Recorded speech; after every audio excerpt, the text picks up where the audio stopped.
I've always believed that everyone has to have like a sort of like a job description and everyone needs to know their roles and responsibilities and a little bit their boundaries, but I call them healthy boundaries. And then from there is a lot of collaboration. And so for me, it's very important when you put together a backroom staff that they are good people. And when I say good people, is people who, leave their egos in a box. I mean, it's good to obviously have a passion and have a sense of self-esteem, of course, but you need to keep your ego in control and in check. So to make sure that that doesn't cloud your thinking, and then all of a sudden you get too funny when someone, if you are the set pieces coach, and someone goes and says, "Have you tried this free kick?" Or I saw that against that team, this other team in that other league did this. Shall we implement it? And then if that person says yes, that's music to my ears because that's development, that's collaboration. Hello and welcome to the CoachCraft Podcast, where we explore the art of coaching sports through conversations with exceptional coaches. Through in-depth conversations with coaches at every level, from grassroots to professional, we uncover not only the philosophies and methods that shape how they develop players, but also what the journey of coaching means to them personally. Join us as we go beyond the cliches and the conventional wisdom to reveal the specific practices and insights that make great coaches truly exceptional at their craft. Today's guest brings a truly unique perspective to our conversation. Edu Rubio is a Spanish coach who spent nearly 2 decades in English football, working his way up from academy coaching to the very top of the game. Most recently, he served as assistant manager to Julian Lopetegui at both Wolverhampton Wanderers and West Ham United in the Premier League. Edu's journey to the top flight is quite interesting. He was born near Barcelona, and he fell in love with football early, playing at academy level before making the transition to coaching while still in his teens. He made the bold decision to move to London at just 21 years old to pursue his coaching education and career. And over the past 2 decades, he's built quite an impressive resume, from coaching under-8s at Valencia's academy to leading youth teams, working as head of methodology, and eventually breaking into first-team football at the most elite levels. What makes Edu's story particularly compelling is his experience coaching both men's and women's football at the highest levels. In addition to his recent coaching jobs at Wolves and West Ham on the men's side, he also served as assistant manager with West Ham's women's team in the WSL. He holds his UEFA Pro license and brings a unique blend of Spanish football philosophy and English coaching experience to our conversation today. So today we're going behind the scenes of the Premier League. Edu takes us inside the training ground, into those crucial halftime team talks, and shares what it's really like to work at the highest levels of the game, with the best coaches and with the best players. But more than that, we explore the human side of coaching, how to build culture, manage egos, and create environments where players can reach their potential. I think you're really going to enjoy this conversation today with Edu Rubio. Okay, so let's dive in. Edu Rubio, welcome to the CoachCraft Podcast. Great to have you here. Thank you so much, Alf. It's a pleasure to be with you today. Thank you so much. Yeah, and thanks. And I know I appreciate you got a busy day and you're taking the call from your car. But so first podcast recording in the car on the CoachCraft Podcast. So you're breaking new ground here. There is always a first. And to be fair, I mean, I really wanted to be with you guys. So obviously I didn't want to reschedule or anything like that. So, but that's the job of that's the life of a coach looking for a new job, right? I mean, always on the move, meeting for always meeting. On the move. Yeah, so that's okay. Well, I appreciate your time, so thanks for making it. No, it's an absolute pleasure. Great. Well, let's get started. So let's hear a little bit about your story, how you came to football. Take us back to your childhood, and then ultimately what led you to England and your coaching career there. Sure. So, I mean, I was lucky enough to be born in a city next to Barcelona in the years where the Olympics were going to be hosted in Barcelona. And yeah, there was a big buzz about sport, football, different things. And I suppose since my school days, I kind of dive into playing football, playing handball, playing basketball, loads of activities, loads of things. And I fell in love to football, basically. Since the age of 4 or 5, I played in an academy, decent level, managed to get to the first team of League 2 club when I was 17, 18. League Two back in Spain, though, I mean, it didn't pay the bills. It wasn't massive. I mean, it was a kind of like semi-professional. I mean, it was good standard, but it wasn't like the top. And so I was very self-demanding, very self-critic, and I loved coaching. I was one of those players that I would be, you know, on the coach, writing drills, tactics, talking to the coach. Probably one of those that the coach will think, oh, I love having a guy who is so into it, but at the same time, he's doing my head in, type of thing. And so it was really good, to be fair. I really enjoyed that coaching. And then I started coaching under 8s, 9s, 10s in Valencia Academy, which was a very good level. And so I thought, oh, wow, this is what I like. And this is, and so the transition from playing to coaching was very quick, quite early doors, because rather than keep playing till the age of 30 in a division that wasn't going to really take me anywhere, I thought, well, let's maximize my time and go to university, do a sports science degree, do a master's in psychology applied to football. And obviously, that's what took me to London. And then in London, I just got lucky. I got one job here, one job there, and I've been ever since. I mean, I came when I was 21. I'm 40 now. So it's half of my life in the UK. Great. And you've obviously done well as a coach in the UK, and you've, I think, recently been a first team coach with Wolverhampton and That's right. and Premier League. Sorry, West Ham. Yeah. Yes. And then you worked on the women's side as well, right, with the West Ham women's team. Yes. Basically, that was in between. I had been in academy level for a few years, being the head coach of under 18s, head coach of under 21s, 23s, head of methodology. Then I went across to League One and League Two to be first team coach, assistant manager. And then Julian, who has been my boss since recently, Julian called me and said, Edu, I'm going to be heading into the Premier League and I'd like you to be my assistant. But obviously, I don't know whether that's going to happen in a month, in 2, in 5, whenever there is a job available. And so I was like in a transition point. I mean, I didn't obviously want to start again the season with Crystal Palace as I was back then, as a head of methodology. And so this good friend of mine called me and said, Edu, I actually could do with some of your help. Can you be my assistant manager in the WSL in women's coaching, actually in West Ham? Funny enough, a couple of years later, I went back to West Ham as a assistant in the men's side.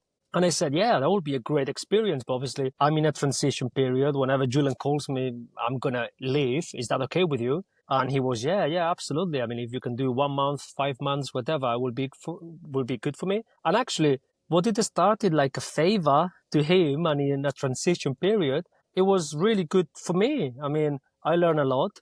It really enhanced, my coaching ability and skills. It really made me think about, how to coach, how to, behave. Is different to coach women than men.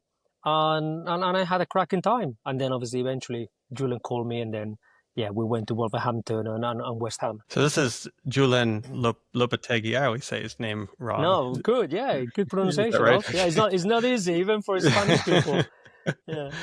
And so you knew him previously, or what was your relationship with him? Yes, I did. So basically, as I said, I had been in England since I was 21, 22.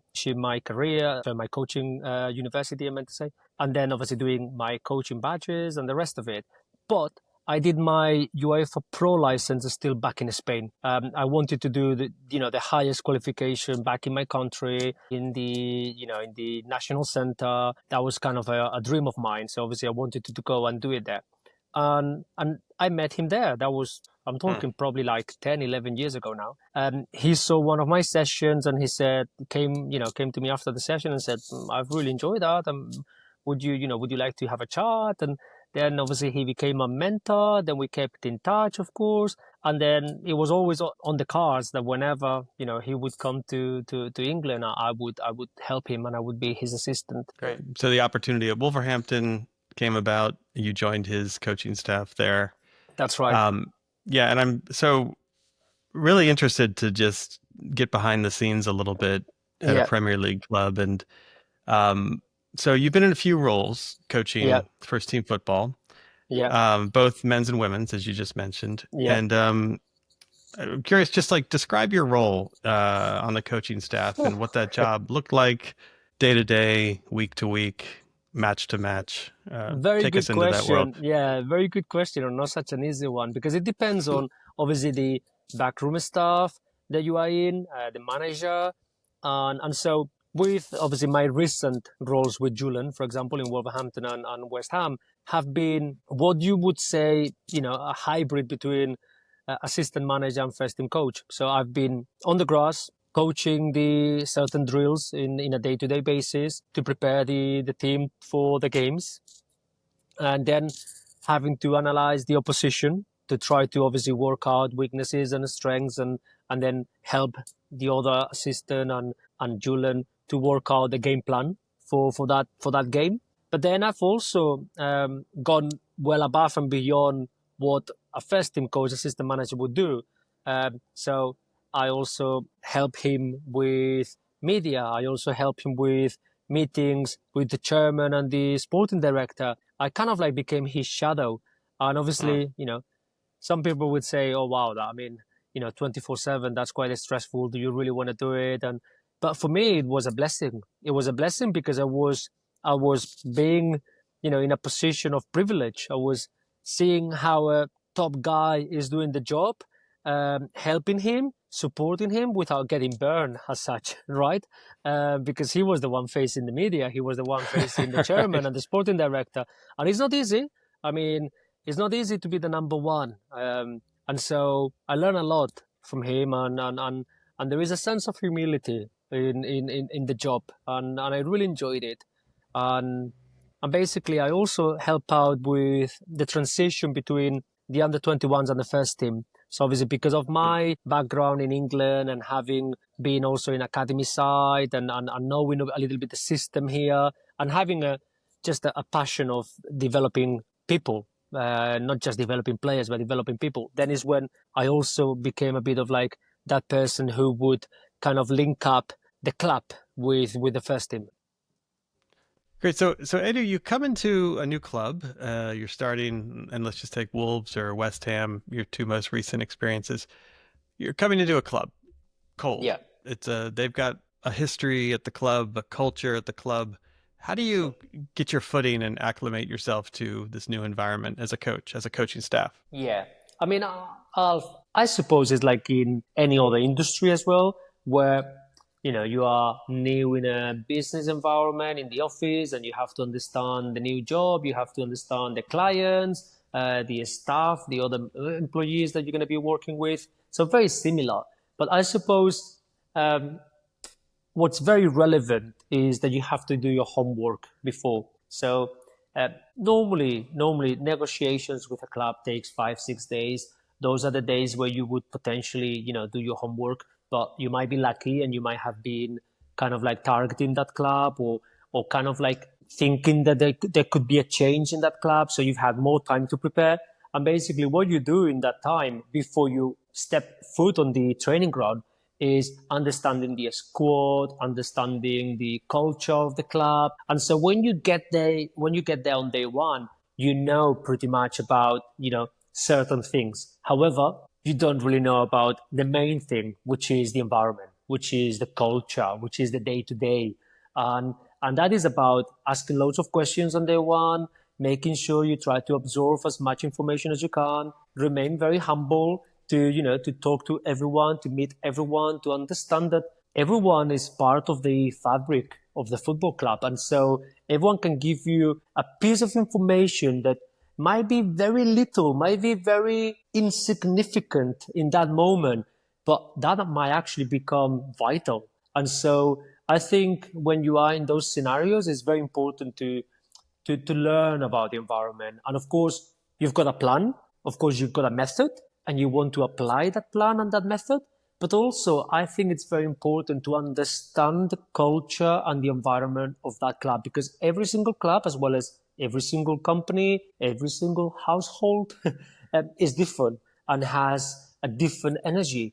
And I think while you are in that place, you are also a kind of like a custodian of that energy and that culture.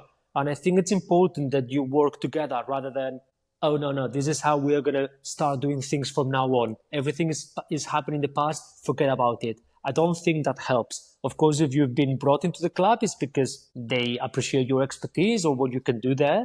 But you also have to understand what's been happening, and you also have to try to marry both things together. Yeah, I think that must be a really big challenge, because on some level, the club is expecting you to bring in new ideas. It's often, you're in crisis mode already, or this manager is brought in order to fix something that the higher ups in the club, don't feel are working. So I imagine you've really got to balance that, respecting what's there, but also knowing what you need to change. 100%. And also knowing how to implement that change, because not everyone is ready for, certain change. And certainly not everyone is ready to work in that change in the same speed. And so you don't want to lose anyone behind, and you don't want to, charge forwards and perhaps, leave some great assets of the football club behind, thinking that you assuming that they don't want to join in, or they don't want to, cooperate or collaborate. And actually, potentially, it's nothing to do with that. It's just that they are not prepared for that change, or they would like some explanation. So I think it's important that you remain compassion, empathy, and you understand that you have to be firm. You have to implement the change, and you have to do the job that you've been employed to do. But there is also a way of doing it. And I think that's the difference between a boss and a leader. And I think if you want to be successful, you have to be more like a leader. Anyone can be a boss. Anyone can bark orders, right? Right. But you want to make sure that you maximize the potential of everyone there. Yeah. So take us to that first training session at a new club. What is that kind of those opening remarks from the coach? What does that look like? What is he trying to impart? How much information can you front load into that conversation? Because that's your first one, and obviously that matters, but it's the first of many. And so what are you doing in that first conversation with the players? Yeah, good question. Because first impressions matter, and so you need to be prepared.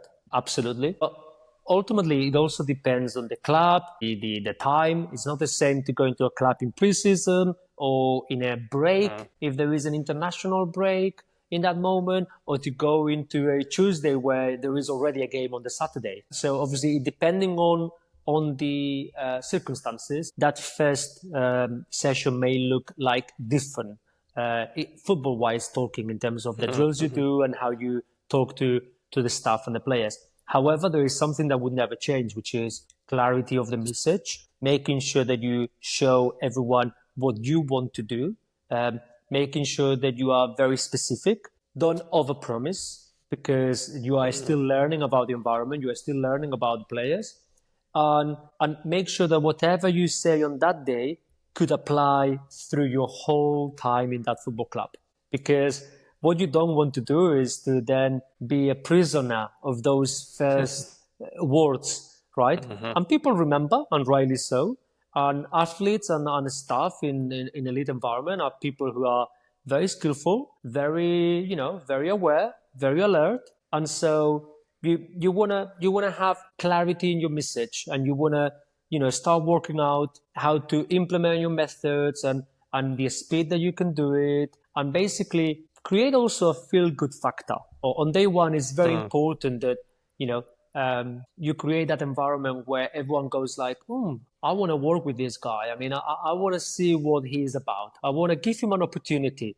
Then, of course, especially in an elite environment, it's not about friends, matey, because ultimately, you will have to make tough decisions that will affect some of them in a not such a positive way.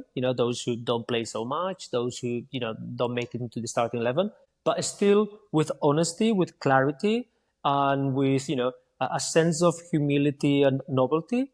I think you've got a chance to kind of like create a positive impact and an environment where everyone goes, okay, we've got an opportunity with this folk. I mean, let's give him a chance and let's see where he can take us. Ultimately, I've always said that players, whether they play or they don't play with you, if they see that you care about them. If they see that they can improve with you, and if they see that you are there to win games with them, they tend to cooperate, and they tend to to kind of like stick together, even if certain decisions don't go their way. Yeah. I mean, I'm thinking about, obviously, Liverpool just winning the Premier League, and Arne Slot, the new manager, coming in, and that got a lot of attention, of course, with Klopp, Sure. leaving the year before. But that was, I think you heard that in some of the interviews with players. I think I remember listening to an interview of Virgil van Dijk, and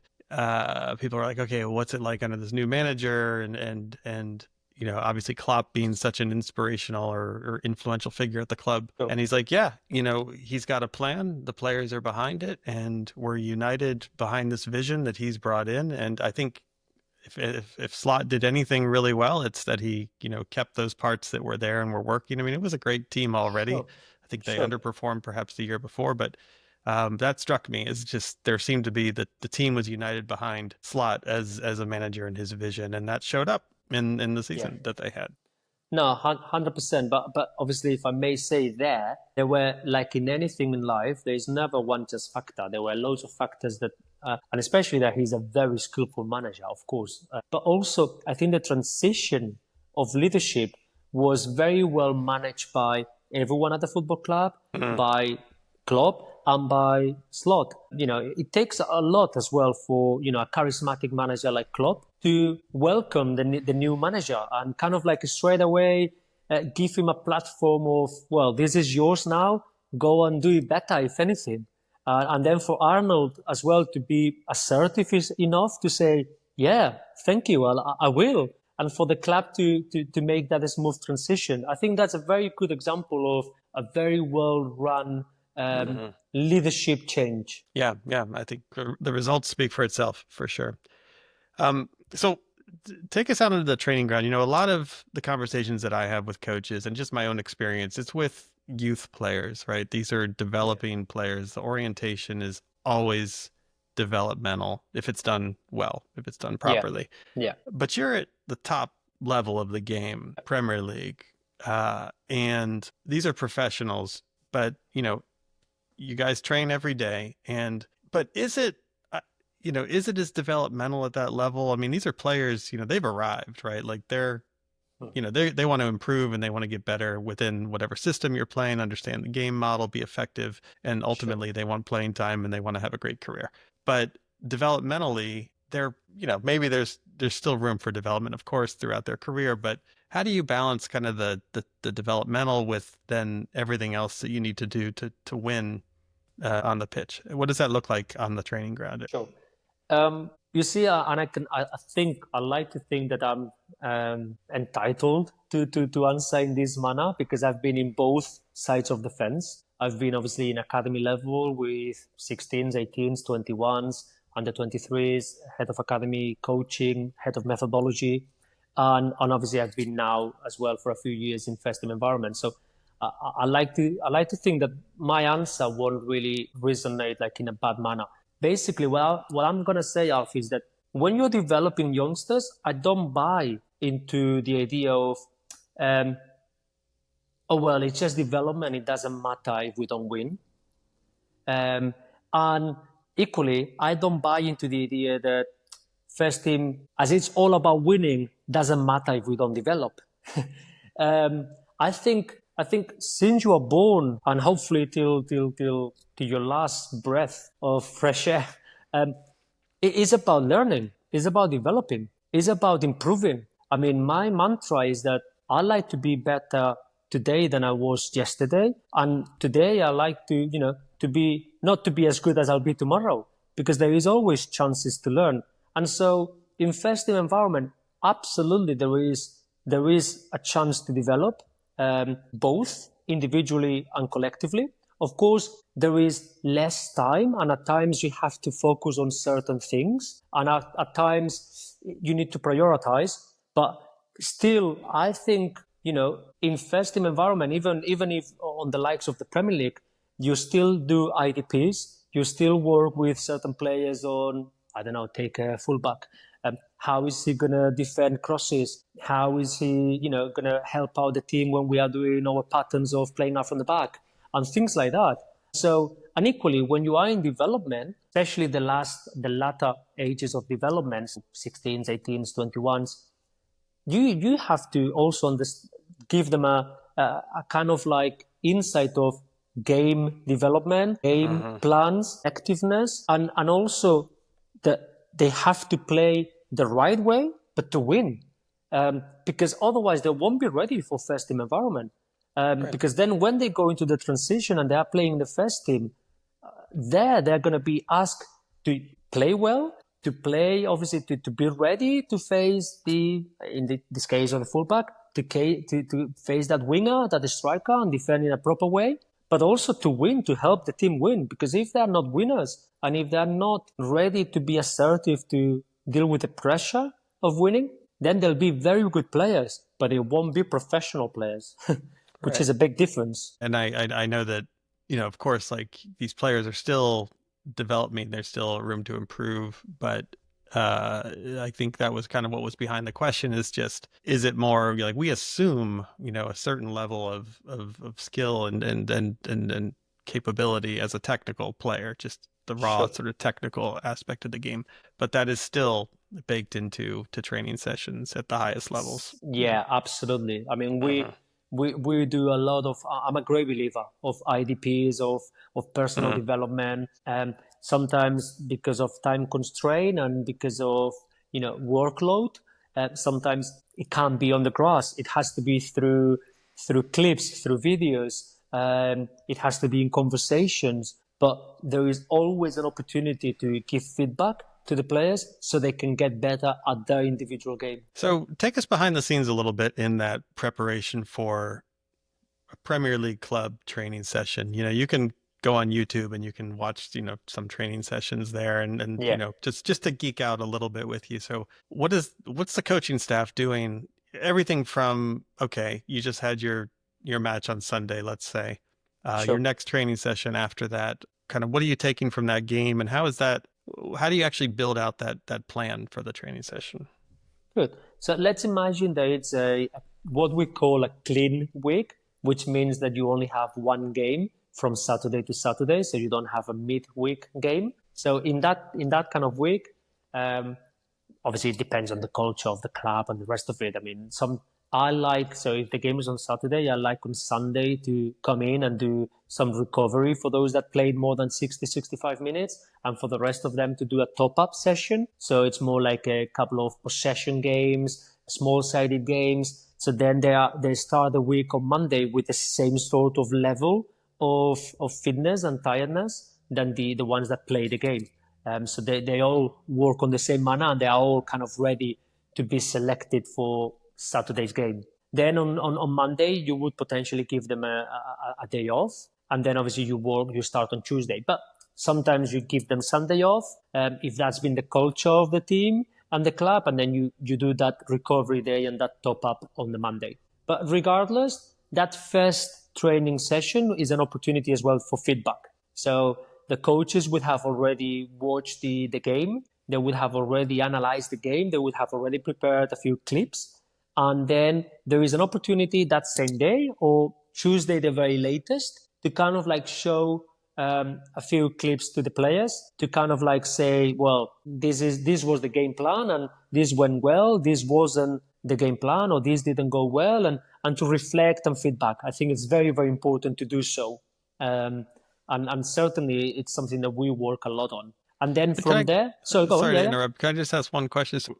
I'm just curious. Like, let's say you had a bad result over the weekend, right? Yeah. I'm curious kind of about the kind of the emotional state of the players and the manager. Are these sometimes difficult conversations when you're breaking things down? You can really see where, things went wrong, and how do players and coaches communicate in that space as they're assessing the previous match? Well, it depends on your approach. I mean, for me, especially as a head coach now, going into my next role, it doesn't matter the result. We will always feedback, and we will always do it in a constructive way. So when you win, there is still loads of things that you could have done better, and that you can improve.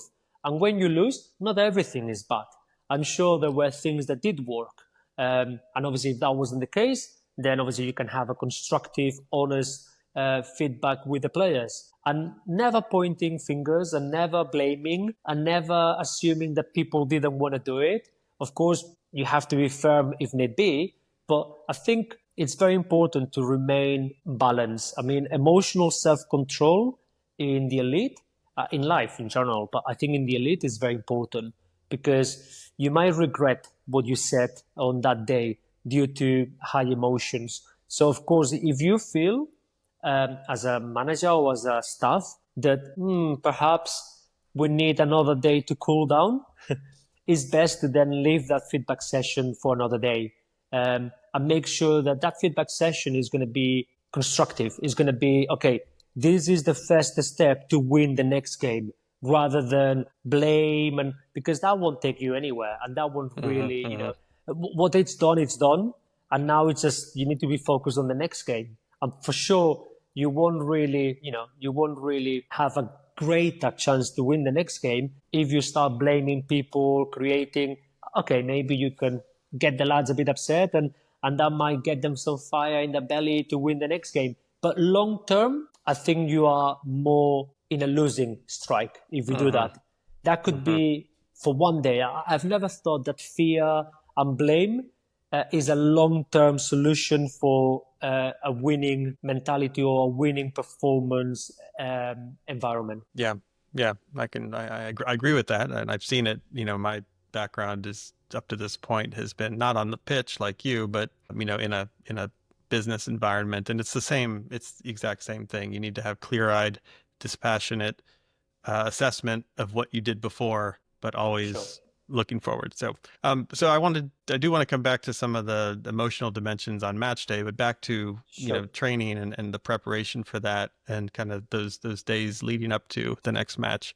Sorry, I interrupted you. So no, not at all. So then Tuesday, Wednesday, Thursday, you would be obviously doing a mix between training sessions to do with your DNA, the way your style of play, and also things that you may tweak and change a little bit to face the next opponent based on what obviously the analysis of the opposition that you've done. You would have definitely watched minimum 5-6 games of the opposition and try to work out weaknesses and strengths. And then you would then put it together in a video, in certain clips, and then you would show the players those clips, whether you break it down in possession, out of possession, or weaknesses and strengths. You do a little bit of the video on Thursday, the other bit on Friday. You do all together on Friday. It depends. I think it's important to also assess the mood and see, how many videos is good this week. Is it best not to speak too much? Are the lads a bit fed up of our voices, and shall we just crack on with it and keep it short, or do they need a bit more of this or that? It's important that's the art of coaching. I think it's important to assess the mood, but obviously you would do that. And then you would work out on the set pieces as well. For the corners, for free kicks and the rest of it, and throw-ins. You will also show that to the lads. And then on Friday is match prep to really work on the game plan, and then travel if it is away or not. And then the game on Saturday, and then we start again. So that's pretty much the week. Talk a little bit about the importance of how a coaching staff works together.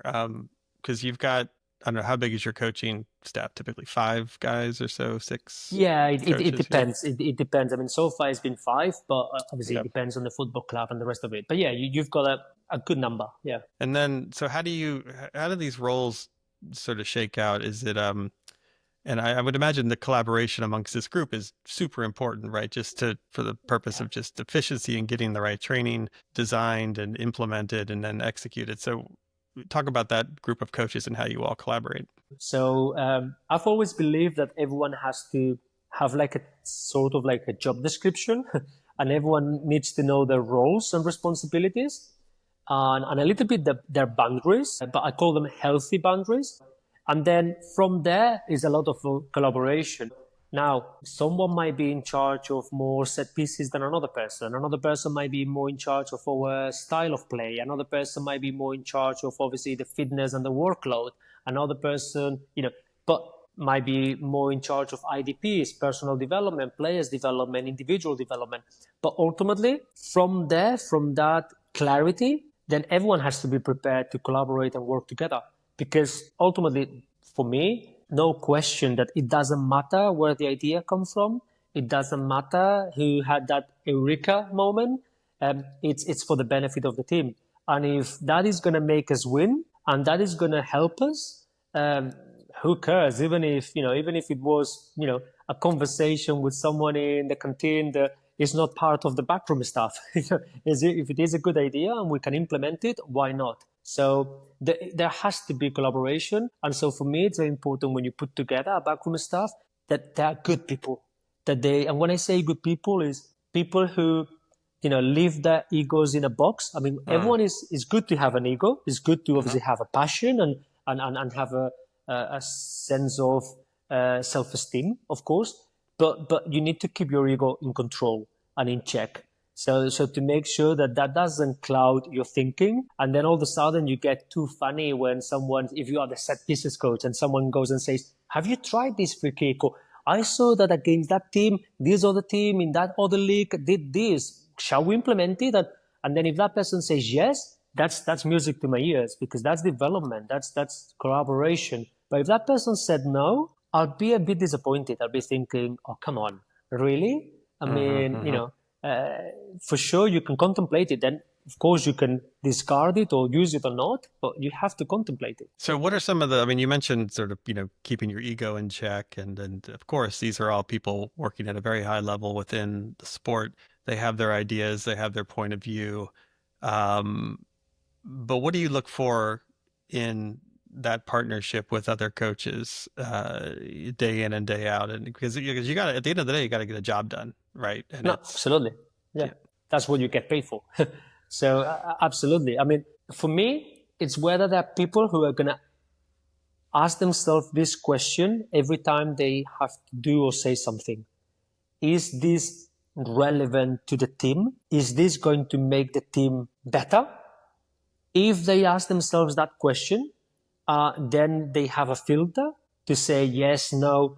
Then those people are people who know how to control their egos, and they know the difference between me, and we. And you do need we. Because the season is a long season. A lot happens. There is good and bad spells. And the strength of the group will be, that cohesion, that resilience, that togetherness. Every weekend I'm watching games like a lot of people who love football. So in-game management, to the layperson, someone who watches on TV primarily. And, I was in London over the winter break and saw a couple games, and it was great to see it in person. But you still, as a fan, as you're watching, you're not at field level. You're not experiencing the game in the same way the players are, and the same way that the coaches are.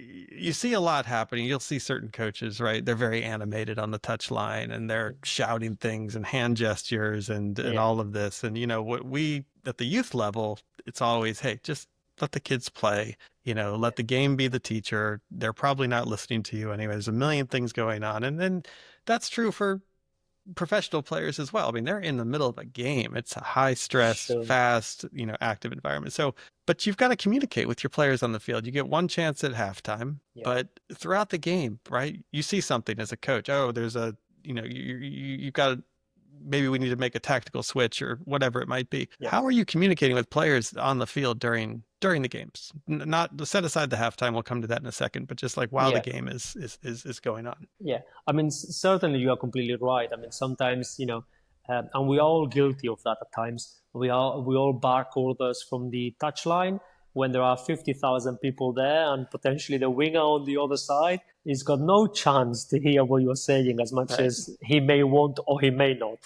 But the point is, I suppose you, like in anything in life, you have to work out the strategies. And sometimes is, by giving some instructions to the nearest players so they can spread out the message and they can take responsibilities. You can also work out signs and coding. So, for example, you may have said, obviously, if you've done your job properly, you might have contemplated that, oh, well, if all of a sudden they change into a back five, we want to go 4-3-3 instead of 3-4-3. So what are we going to do? So obviously we need to change quickly. So you would have already kind of like preempt the team that, listen, lads, if they go back five, we're going to do this. When we do this, this is the new setup. And what I'll do is I'll shout change or 1 or 3 or 7 or I'll tell the captain, and then the captain will go like, lads, yeah. And then obviously we know what's happening. So you can work out those things. And ultimately, look, the old-fashioned barking a few orders and making sure that someone will listen to you also works at times. But obviously, that's not how you would like to do things. I mean, everything would have been prepared, and you would have potentially worked out a coding, a sign. You would have spoken to the captain, or there is always someone a bit more mature, experience in the team that that potentially while there is an injury, while there is something going on, he has got the capability of listening without losing focus. But I'm certainly with you. I mean, during the game, it's not a great behavior to bark orders and shout, because if anything, sometimes you just do it to self-regulate your own emotions more than anything. Yeah. And so, yeah. Yeah, I mean, I love the way Guardiola's teams play, and I think his record speaks for itself. But I've wondered so often, because you'll see him he just as one example, right? Yeah. Gesticulations and arm movements, and has he worked out some kind of like sign language system with the players? Is he actually communicating information that's useful to them on the field? Yeah. And maybe that's just an unanswered question for everyone, but it's always struck me as just interesting how it seems he's trying to communicate a lot in these very specific moments, but is that really happening, or are the players just like, I don't know, I'm just gonna go back to playing? I'm not too sure, but throughout his career must have worked, because he has been really successful. So something's working. So I was in London a few years ago, and we toured the Emirates Arsenal Stadium, and we went into the dressing room as part of the tour. Sure. And the guy giving the tour, he just said, okay, everybody had a seat around on the benches in the dressing room, and he's like, imagine you've come in at halftime and there's, 70,000 people going crazy. The game is chaotic. You've just had 45 minutes of intense playing.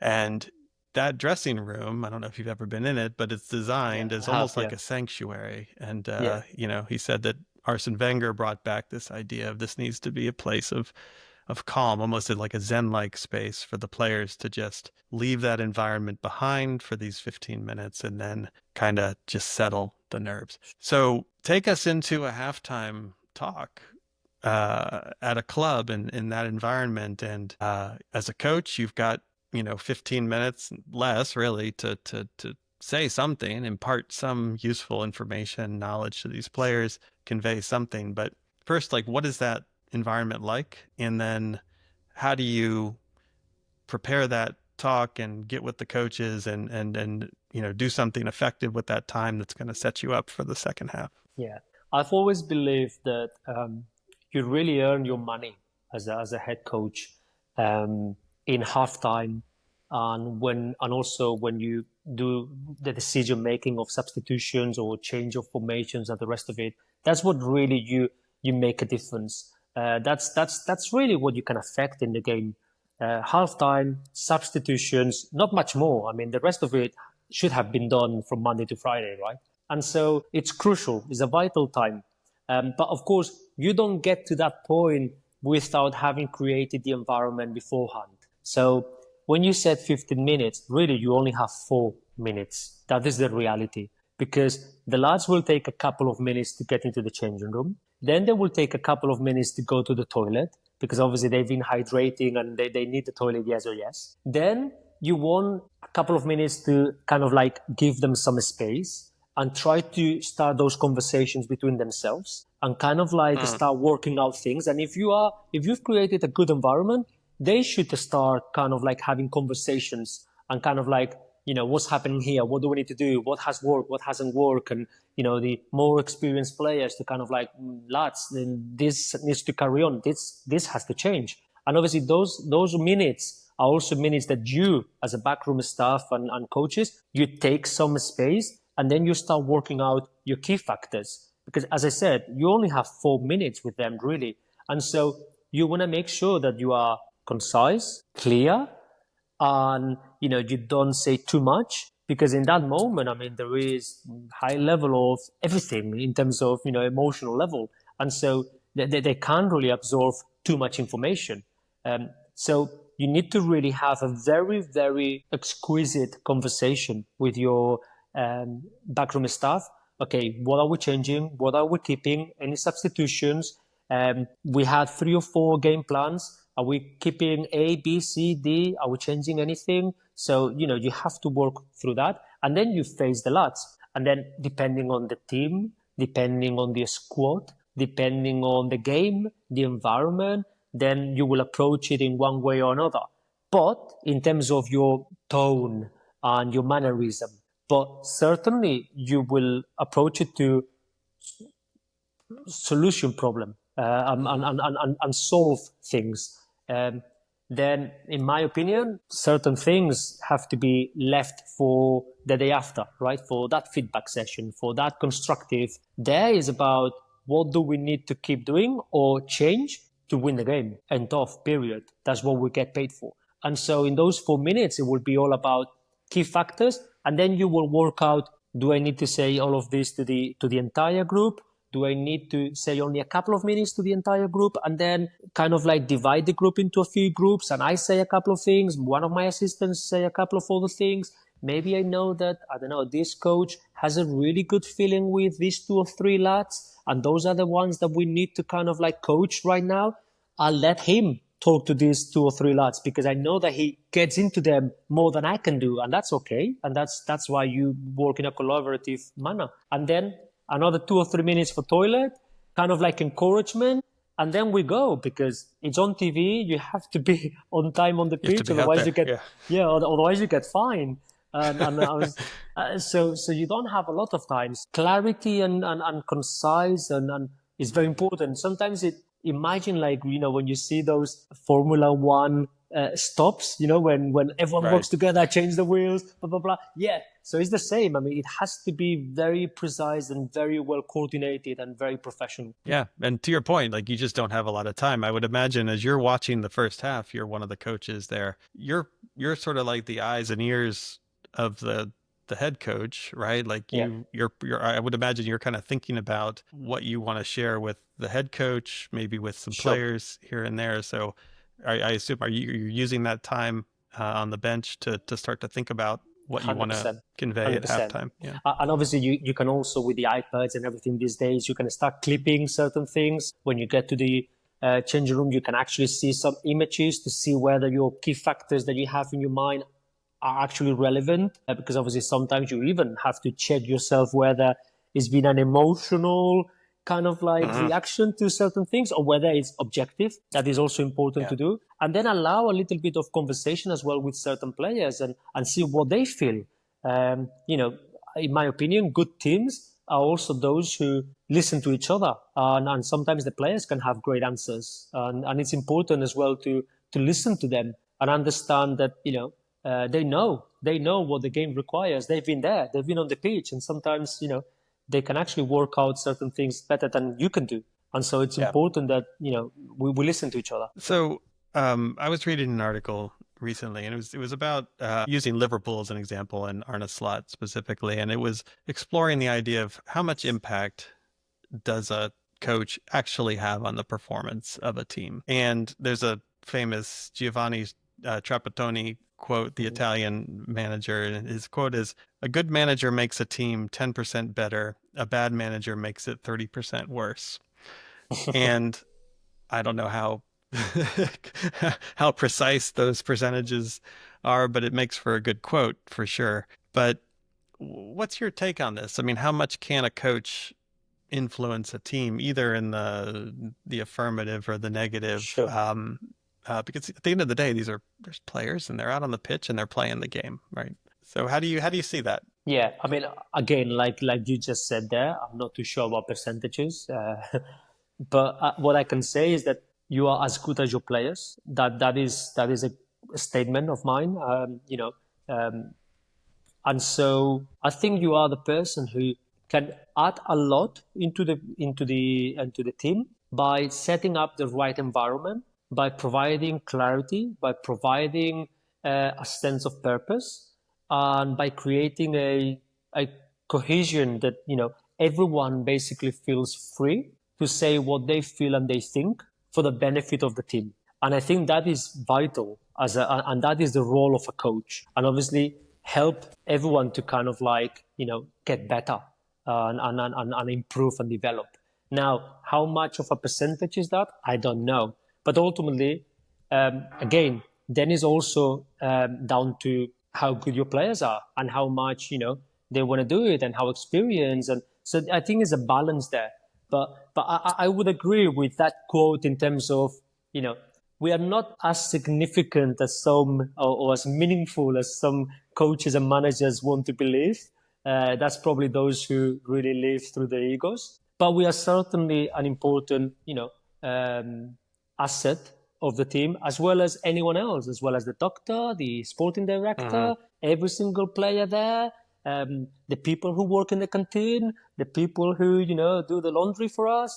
Everyone is important and everyone does their bit to make sure that we are all ready to perform and to win. But you made the point of you're only as good as the players that you have, or some version of that. I don't want to misquote you, but I look at players like who will maybe be struggling at one club and they move to another club and all of a sudden, like I think Anthony, who was at Manchester United, he's now at Real Betis in La Liga, and it's like he's a completely different player. We knew he was good. He was good at before he came to United. So, and it's of course it's not just the manager, right? Like United has its own I don't know thing going on, but like how do you explain a player who can move from one environment to another and go from someone who's arguably struggling to then really playing at the top of his ability? Well, let's clarify that first. When I say you are as good as your players, I don't mean that the players are as good as what they show on the pitch. So sometimes you underperform from different reasons. And underperforming or not performing at your best doesn't mean you are not good enough. So sometimes, your performances don't kind of relate to how good or how bad you are. That is the first, clarification. Having said that, I suppose it's like in any other, again, I take you to any other industry, Alf. Sometimes things click for you. Sometimes, that coach has understood your character. Sometimes that club, that city, that crowd kind of resonates with who you are, with your values. And that's why it's also very important as a leader to know your players and to know your staff and to make a big effort to understand what really ticks that person. Because I'm a great believer that if you are comfortable, and when I say comfortable, I don't mean like we are cruising, and no, because in an elite environment, you have to have that sense of pressure. And I think that is an important element of it. But when you are happy or content in that environment, when you feel like you belong into that environment, you've got a better chance to perform and to succeed. And how do you do that? Obviously, it works both ways. The player needs to obviously try to, get the support and the help needed, but you also have to make sure that you understand the player. And so sometimes coaching and managing is not so much about, the tactical awareness. And I suppose when you are in the Premier League or in a good league, everyone knows about football and everyone knows enough to kind of work out a decent game plan. I think the difference is, can you manage people? Can you really motivate people? Can you really understand people? Can you really take the best out of those people? Like in any industry, there are loads of good environments, I guess, or good companies, but those who are really successful are those who, they really maximize the potential of every single employee. And, they really take that 1% that makes them more competitive. Yeah. I mean, I could imagine oftentimes, like you said, I mean, it's a pressure environment that's priced into elite level football. But is it constructive pressure or is it destructive pressure? And that can change from club to club, and some of that 100%. There are many other factors beyond just the tactical aspects of the game. That's great. Well, Edu, really appreciate your time and just getting a really great window into Premier League football, and I appreciate just hearing your perspective and sharing your experience with our listeners. Before we go, I have a couple more quick questions for you. These are Sure. lightning round questions, so short, quick Good. answers. We won't spend a lot of time on them, but I'm ready. Fire. all right, here we go. Okay, the question I have written down is, who is the most technically skilled player you've ever coached? But at the same time, I do want to protect egos here. I don't want to necessarily Yeah. hurt anybody's feelings that you've coached before. So I'll ask it as, who is one of the most technically skilled players that you've ever coached? Good question. I've been lucky to coach really good players, and all of them very good technicians. Otherwise, they wouldn't be in the elite. But because of different reasons, I mean, because he's a centre back, and people wouldn't associate centre backs with being the most technical of the team, and because his background as a futsal player, and because he's a left-footed, I think Max Kilman for as a centre back in the Premier League and being lefty, he is actually very technical and very good. But I suppose his futsal background helps him.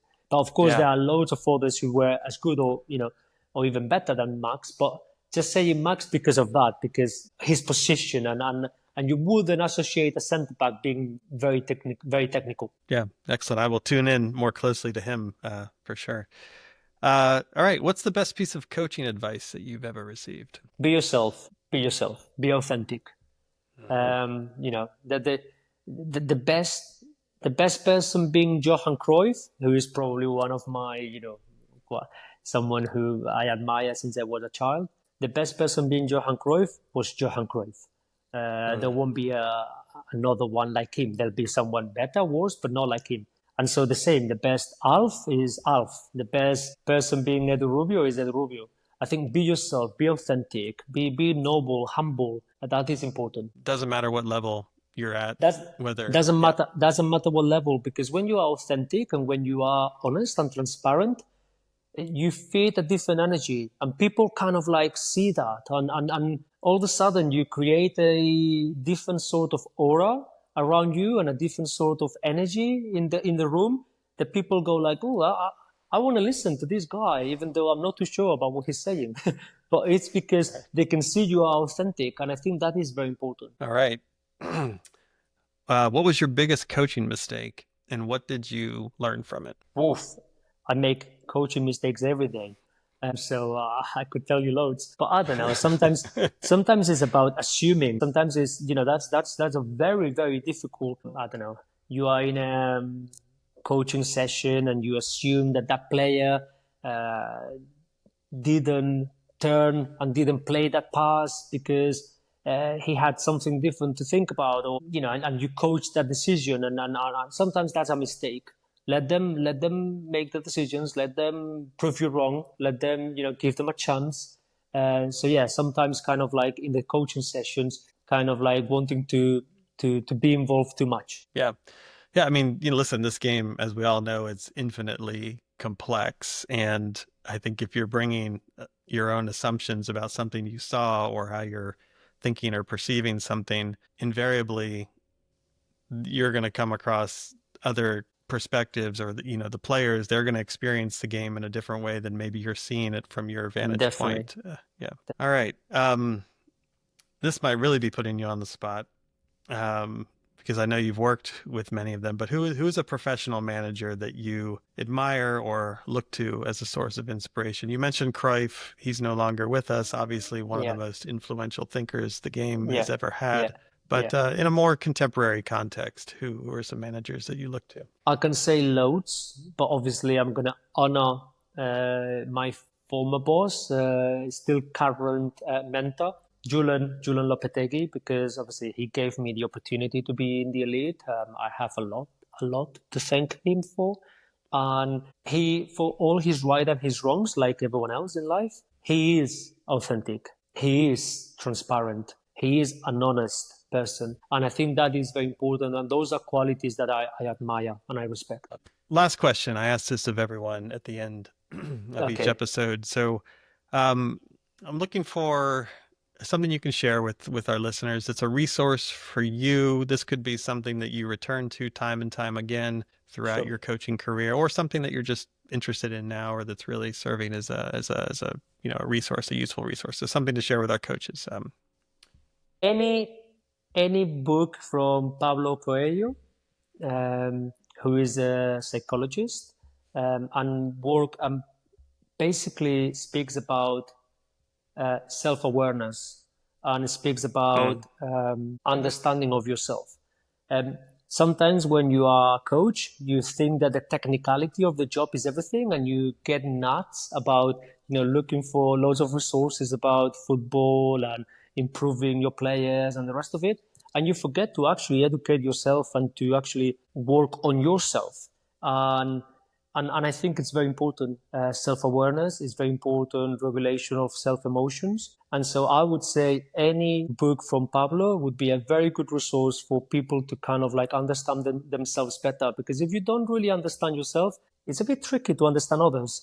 So I think a lot about, self-awareness. Words of wisdom for sure. And I'll put that in the show notes. So thank you for that. And thank you, Edu.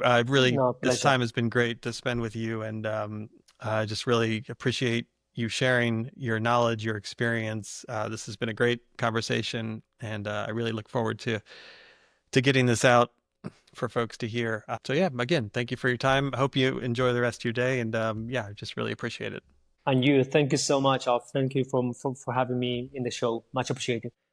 Well, that was a fascinating conversation with Edu Rubio, and I hope you found it as insightful as I did. We really got a rare behind the scenes look at what it's like to coach at the highest levels of football, from the Premier League training grounds to those intense halftime talks where Edu says the manager really earns his pay. A few key takeaways that really stood out to me from our conversation. First, on leadership, he talks about the importance of authenticity. His advice to be yourself isn't just feel good coaching speak, it's practical wisdom. Whether you're working with 8-year-olds or Premier League superstars, people can sense when you're genuine, and that authenticity creates the foundation for everything else you're trying to accomplish as a coach. Second, the balance between development and results. I loved how Edu challenged the false choice between just developing at youth levels versus just winning at professional levels. His point that development never stops, that even Premier League players are constantly learning and improving, and it's something we can all apply regardless of the level we're coaching. And third, the critical role of environment and culture, whether it's understanding the existing culture at a new club or creating candid and open spaces for players to share feedback. Edu emphasized that the technical and tactical side of coaching is just one piece of the puzzle. The human element, understanding your players, managing egos on your coaching staff, and creating conditions where people can perform at their best, that's often what separates good coaches from great ones. And finally, the humility piece that really resonated with me in what Edu said, his recognition that he makes coaching mistakes every day, his emphasis on collaboration over ego, and his understanding that sometimes players see things on the pitch that coaches miss from the sideline. They just can't see. And that's the kind of honest self-reflection that leads to growth. And that's great feedback for any coach at any level. Regardless of the environment in which you coach, I think the core message is clear. Yes, know your stuff tactically, technically, but don't forget that you're working with human beings. Understanding yourself and understanding your players, that's where the real coaching craft lives. Thanks again for listening. We'll see you next time on CoachCraft.